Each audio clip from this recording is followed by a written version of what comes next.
Autrefois, les présences familières dans les marais salants de cette région, connue localement comme la Prée, ainsi que dans la vallée de l'Annapolis, les barges de foin constituaient une source de nourriture vitale pour le bétail des Acadiens qui s'étaient installés ici. Un article paru dans le bulletin de la Société historique et généalogique de la municipalité d'Argyle, The Argus, note l'un des plus grands avantages de ces marais pour les premiers colons était le fait qu'ils fournissaient le fourrage pour leur bétail. Le déchiffrement et la culture du foin des hautes terres ont été entrepris presque immédiatement, mais le foin des marais a permis au bétail de ne pas mourir de faim en attendant la récolte des premières cultures. Les communautés qui se sont développées autour de ces marais comprenaient Argyle, Argyle Head, Roberts Island, Chebogue et Chegawgen, pour n'en citer que quelques-unes. À son apogée, on pouvait voir jusqu'à 1 millier de ces barges de foin dans les marais, à des endroits comme Butte-à-Miro et Hubbard's Point. Les fermiers acadiens devaient pouvoir entreposer efficacement le foin salé récolté à l'extérieur et le récupérer au besoin.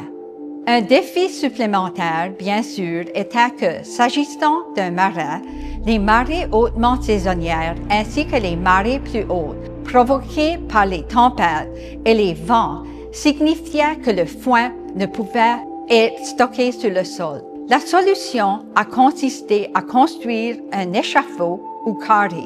Un échafaud était essentiellement une plateforme surélevée dont la base était constituée d'une grille de bois.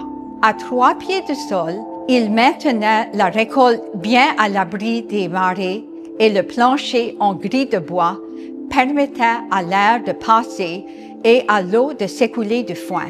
Un faucheur accompli pouvait couper jusqu'à 4 tonnes de foin en une seule journée. Un seul échafaud pouvait contenir jusqu'à 1 tonne de foin coupé à la faux et soigneusement empilé. Il fallait compter entre 2 et 3 heures pour empiler complètement la barge.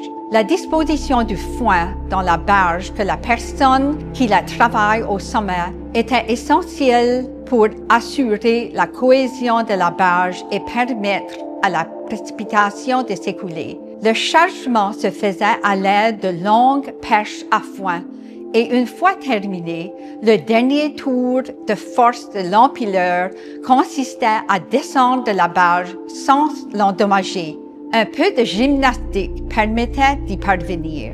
L'empileur descendait, la tête la première, le long d'un long poteau à foin posé contre la barge jusqu'à ce qu'il soit suffisamment près du sol pour pouvoir se balancer et retomber sur ses pieds.